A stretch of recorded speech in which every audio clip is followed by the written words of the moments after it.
Hello, Karen. It is a Friday evening in March 25th, and tonight I'm going to be telling you about Nightly Academy by Violet Haberdasher, which is a fantastic pen name, and I probably couldn't have chosen one better for myself.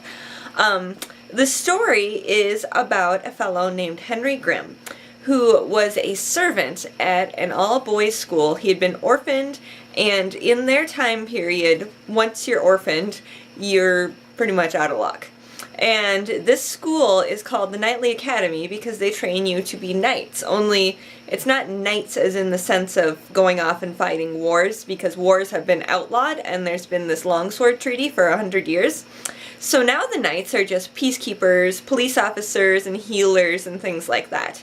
So he goes in to take this test to get in, which has never been allowed before, and he actually passes and gets in.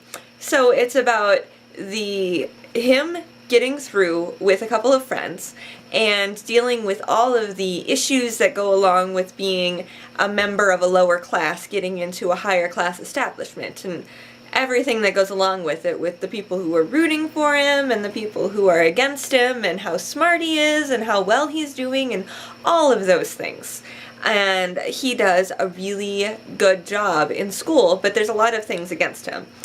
And the crux of the story comes down to the people who are against him and his friends basically trying to get him in trouble, get him kicked out.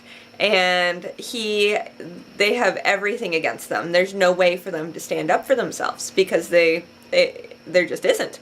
And so they have to fight for themselves. And I think my only issue with the book, it is really well written, and Violet Haberdasher, also known as Robin Schneider on Twitter and YouTube as well, she has this wonderful voice, and every time I would see like one of her kind of different phrases in there, I'd be like, oh my gosh, I can totally hear Robin saying this. And so she did a fantastic job with that.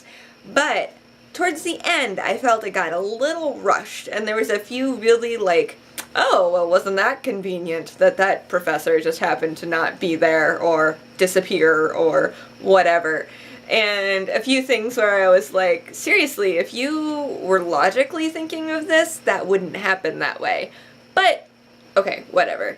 It's a kid's book, too, so I have to take some of it as I'm an adult reading a kid's book. I can deal with it. But other than those small issues, it was such a fantastic story. I read the whole thing in, I think maybe 7 hours of reading altogether. I just couldn't put it down once I picked it up. I actually had to walk away from it for a few days so I could get other stuff done. So I highly recommend it, and Nightly Academy 2 is coming out sometime this year. I'm not entirely certain when, but it's continuing the story, and it looks like it should be fantastic. Otherwise, I'm still battling through At Home by Bill Bryson, and it's horrible. It's a little story, or history of personal life, as he puts it. So it's everything. So it's from the house to how we built a house way back in prehistoria. It's just random, completely random, and it's really irritating me.